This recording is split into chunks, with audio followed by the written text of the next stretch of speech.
ნაციონალური მოძრაობის ქობულეთის გამგებლობის კანდიდატი ახალგაზრდა მხარდამჭერებს შეხვდა და პრიორიტეტებსა და გეგმებზე ესაუბრა. რეზო ხარაძის თქმით, გამარჯვების შემთხვევაში შეჩერებული პროექტები განახლდება.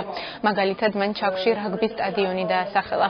კანდიდატი გამარჯვების შემთხვევაში ახალგაზრდებს დასაქმებაში ხელშეწყობასაც სპირდება. ყველა რესურსს გამოვიყენებ იმისთვის, რომ მაქსიმალურად მოხდეს ქობულეთელი ახალგაზრდების ჩართვა მუნიციპალიტეტის მართვაში.